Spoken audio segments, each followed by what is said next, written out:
Part 1. 1. You will hear 3 conversations. The first and the third between 2 students, and the second between a student and a clerk. First, you have some time to look at questions 1 to 5.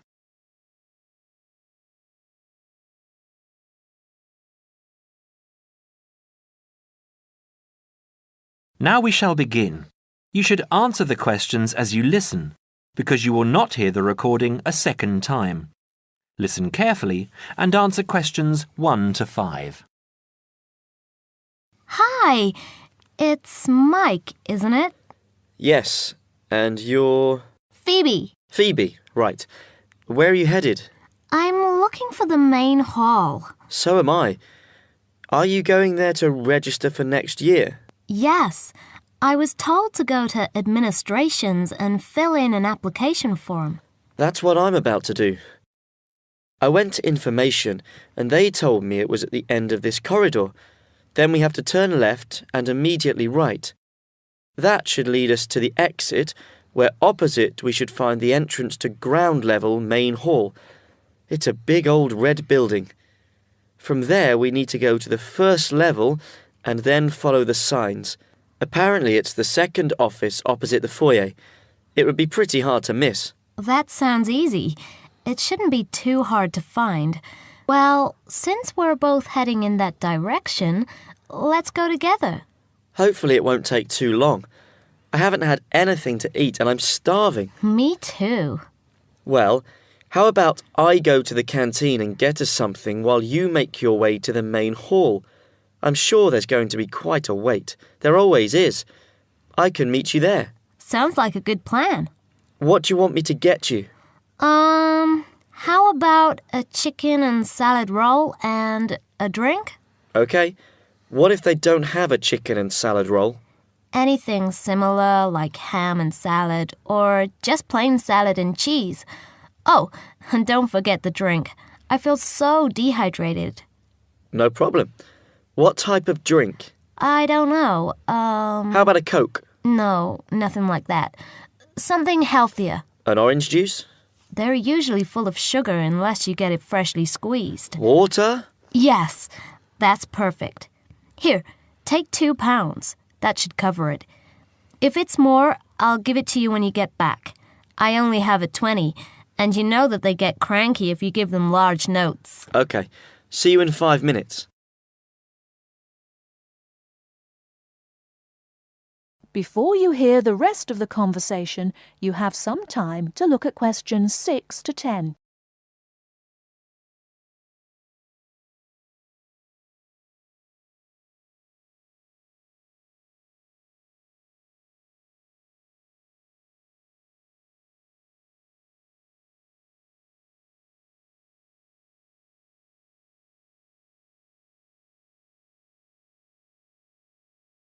Now listen and answer questions 6 to 10. First year economics. I'll just have to fill out this form for our records. What's your name? Phoebe Payne. Can you spell that for me? Sure. P-H-O-E-B-E-P-A-Y-N-E.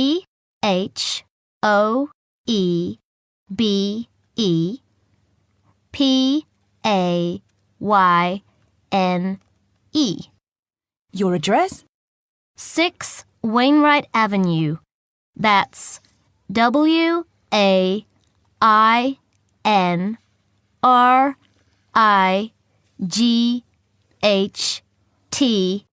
Nottingham. Nottingham. And your phone number? It's not connected yet. I've just moved in. Okay.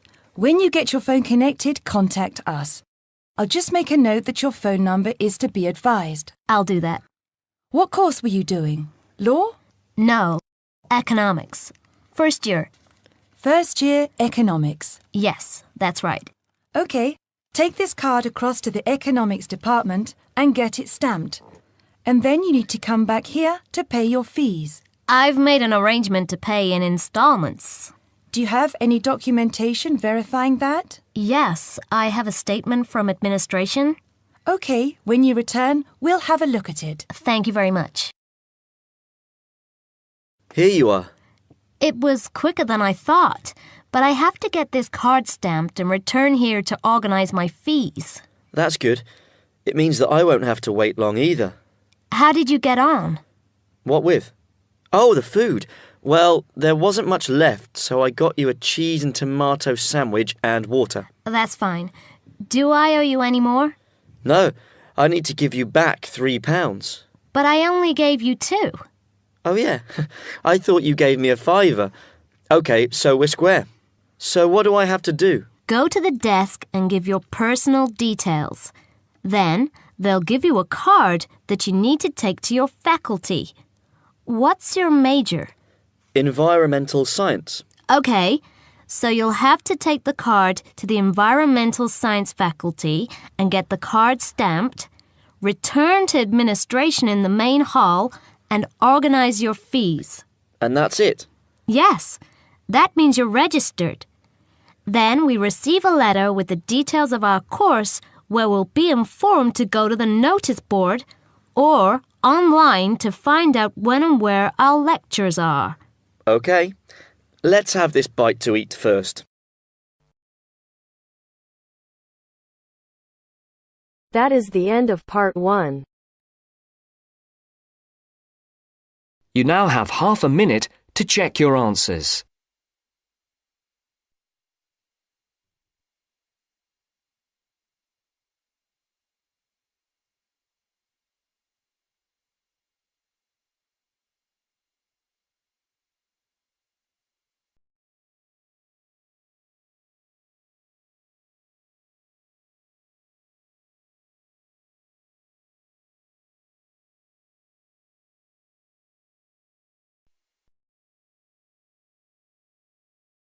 Now turns to part 2.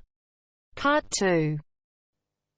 You will hear part of an interview between Dr. Hilsden, a member of staff on a fashion design course, and a student, Julia, who is applying to do the course.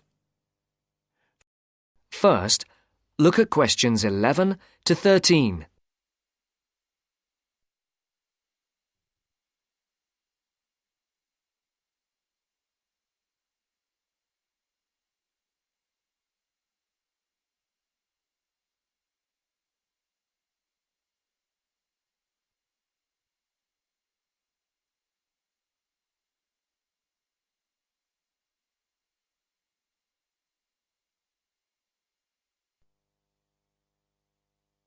Right, Julia. So, from your CV and portfolio, and what you've already told me, you seem to be very much the sort of person we're looking for on the postgraduate course.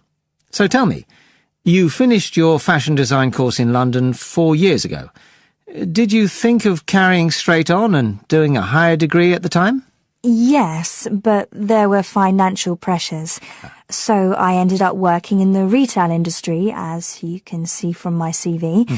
And actually, it was a very useful experience. In what way? Well, I was lucky to get the job with Fashion Now. They're a big store. And one of my priorities was to get as much experience as possible in different areas. So that was good because I had the chance to work in lots of different departments. And having direct contact with the customers meant I was able to see how they reacted to innovation, to new fashion ideas. Because with Fashion Now, a designer might show something in New York or Milan, and there'll be something similar in the shop within weeks. So that was probably the most useful thing for me. Right. And so what's made you decide to do a postgraduate course now? Well, while I enjoyed working at Fashion Now, and I learned a lot there, I felt, well, the way forward would have been to develop my managerial skills, rather than my skills in fashion design, and I'm not sure that's what I want to do. Yes. When I was doing my degree in London, I'd been interested in women's wear, but I know that there's been a lot of work done in areas like new fabric construction. And though I'm not intending to go too deeply into the technology, I'd be very interested in looking at how new fabrics could be used in children's wear. So I'd like the chance to pursue that line. Yes, good. And are you at all concerned about what it's going to be like coming back into an academic context after being away from it for several years? No, I'm looking forward to it. But I'm basically more interested in the application than the theory, or at least that's what I've found so far, and I'm hoping the course will give me the contacts and skills I need eventually to set up my own enterprise. I'm particularly interested by the overseas links that the department has. Yes, many of our students look overseas or to international companies for sponsorship of their projects. Before the talk continues, look at questions 14 to 20.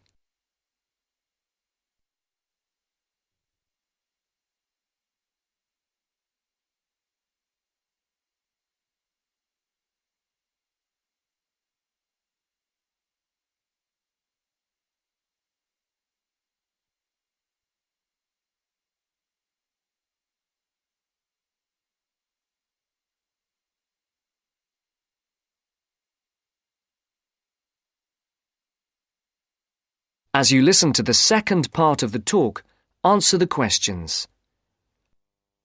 And the facilities here look excellent. I just went to look at the library. It's really impressive. There's so much room compared with the one at my old university. Yes, most students find it's a good place to study. And there are link-ups to other universities, of course, and all the usual electronic sources. The staff run an information skills programme, which we recommend all postgraduates do in the first week or two. Design students find these special collections particularly useful. Yes. Then we have a separate computer centre, which has its own academic coordinator, Tim Spender. He's got a background in art design, and the ethos of the centre is that it's a studio for innovation and creativity, rather than a computer laboratory. Oh, right. I liked the study spaces where students can sit and discuss work together. Very useful for joint projects. We always had to do that sort of thing in the cafeteria when I was an undergraduate. And I read in the brochure that there's a separate resource for photography. Yes, it's called Photomedia. It's not just for photography, but things like digital imaging and new media. It's a resource for all our students, not just fashion design. And we encourage students to work there, producing work that crosses disciplinary boundaries. It's well used.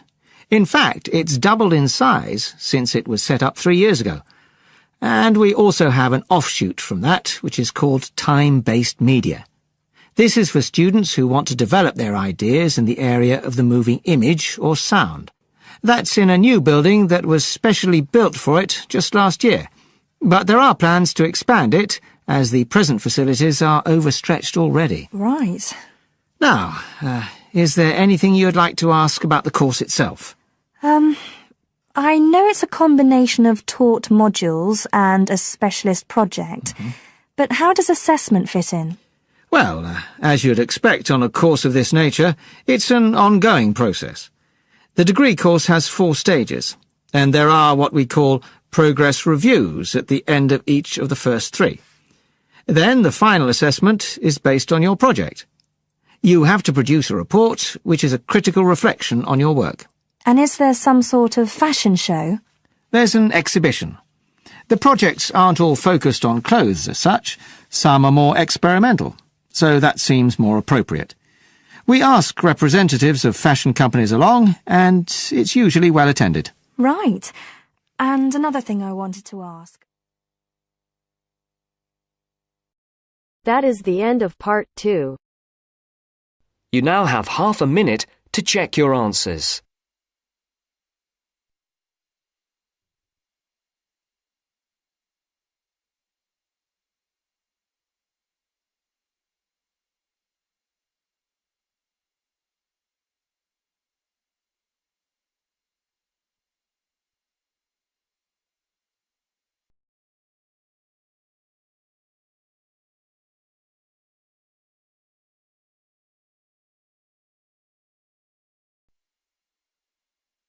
Now turns to part 3. Part 3. You'll hear a discussion between 2 students and their teacher on a planned charity event. First, you have some time to look at questions 21 to 25.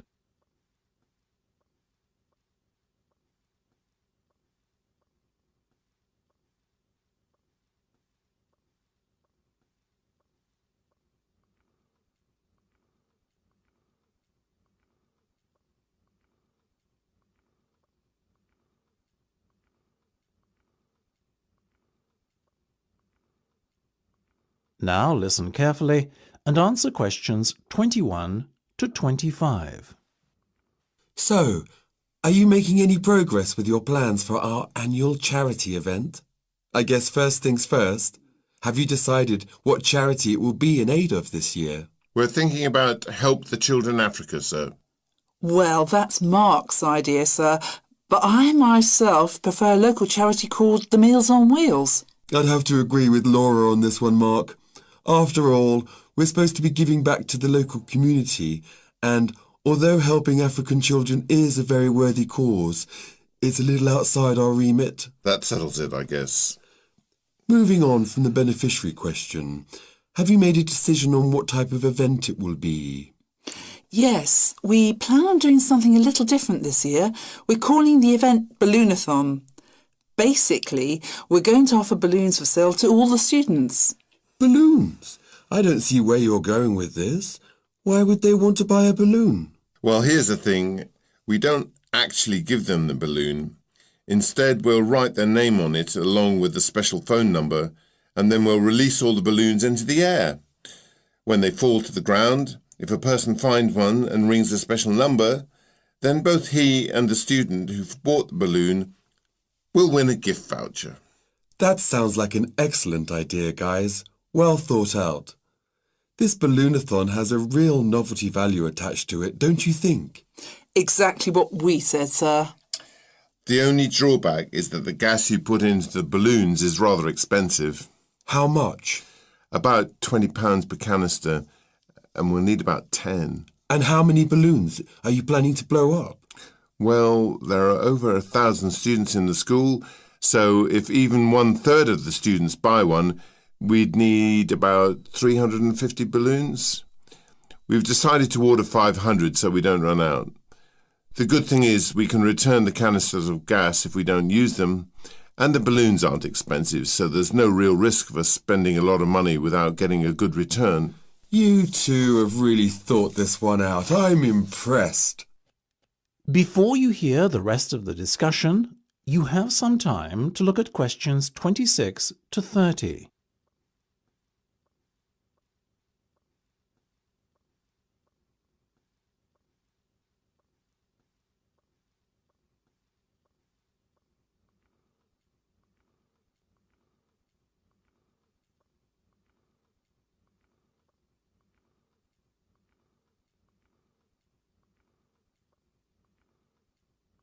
Now listen and answer questions 26 to 30. Thank you, sir. So, how much money do you think we can raise? Well, each balloon costs about 1p, and when it's filled with gas, it's going to cost us about 50p. We reckon that if we sell our balloons at a price of £1.50 and we sell all 500 of them, we'll end up making a profit of £1 per balloon.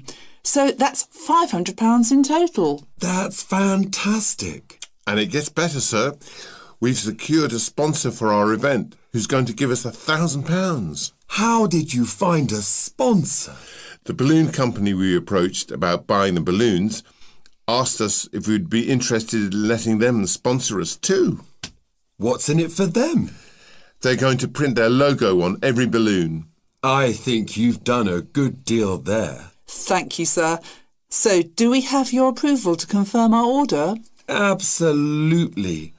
But you know, I think we can sell more balloons if we set our minds to it. So why not order double the amount? 1,000 instead of 500. We're going to need more than 10 canisters of gas then. Double the amount, presumably. Correct. OK, let's go for it. Let's make this year's charity event our most successful ever. That is the end of part 3. You now have half a minute to check your answers.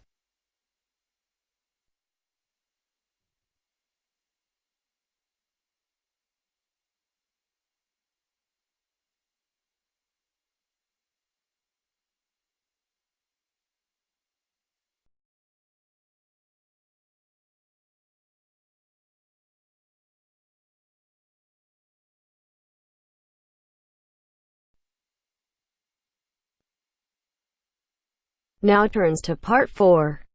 Part 4. You will hear a lecturer in education talking about some experiments done in the USA to investigate the effects of reducing class sizes. First, you have some time to look at questions 31 to 40 on pages 71 and 72.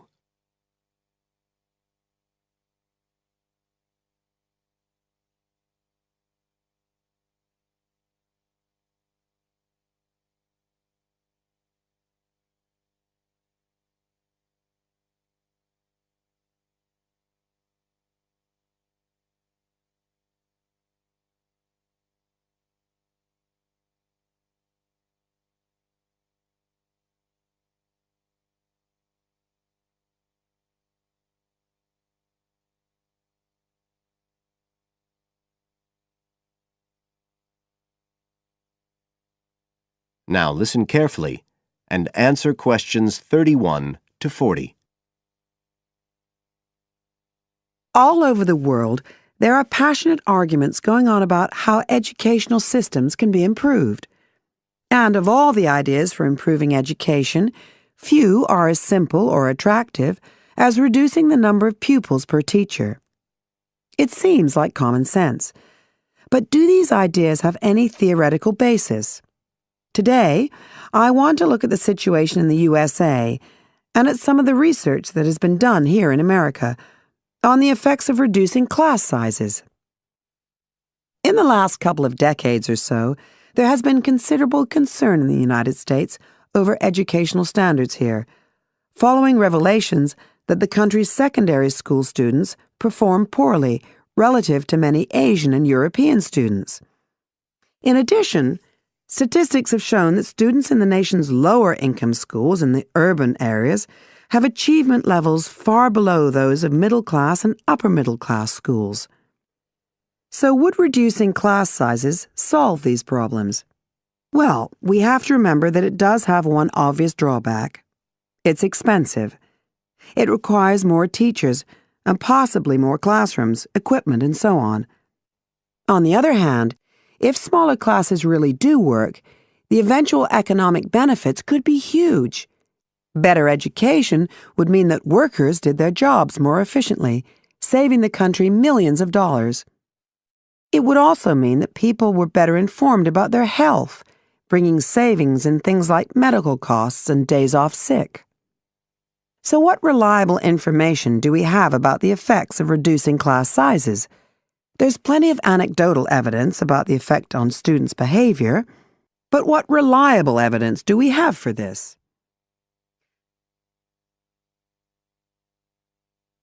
Let's have a look at 3 research projects that have been carried out in the USA in the last couple of decades or so. The first study I'm going to look at took place in the state of Tennessee in the late 1980s. It involved some 70 schools. In its first year, about 6,400 students were involved, and by the end of the study, 4 years later, the total number involved had grown to 12,000. What happened was that students entering kindergarten were randomly assigned to either small classes of 13 to 17 students or regular-sized classes of 22 to 26. The students remained in whatever category they had been assigned to through the 3rd grade, and then, after that, they joined a regular classroom. After the study ended in 1989, researchers conducted dozens of analyses of the data. Researchers agree that there was significant benefit for students in attending smaller classes, and it also appears that the beneficial effect was stronger for minority students. However, there's no agreement on the implications of this. We still don't know the answer to questions like how long students have to be in smaller classes to get a benefit, and how big that benefit is, for example. The second project was much larger and took place in California. Like the Tennessee study, it focused on students from kindergarten through to grade 3, but in this case, all schools throughout the state were involved. The experiment is still continuing, but results have been very inconclusive, with very little improvement noted. And the project has, in fact, also had several negative aspects. It meant an increased demand for teachers in almost all California districts. So the better-paying districts got a lot of the best teachers, including a fair number that moved over from the poorer districts. And there were a lot of other problems with the project. For example, there weren't any effective procedures for evaluation. All in all, this project stands as a model of what not to do in a major research project. A third initiative took place in the state of Wisconsin at around the same time as the California project began, and it's interesting to compare the two. The Wisconsin project was small. Class sizes were reduced in just 14 schools, but it was noteworthy because it targeted schools at which a significant proportion of the students were from poor families, compared with California's one-size-fits-all approach. Analysts have found that the results are very similar to the Tennessee project, with students making gains that are statistically significant, and that are considerably larger than those calculated for the California initiative.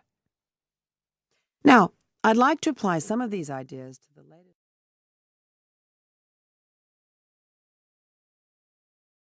That is the end of part 4. You now have half a minute to check your answers.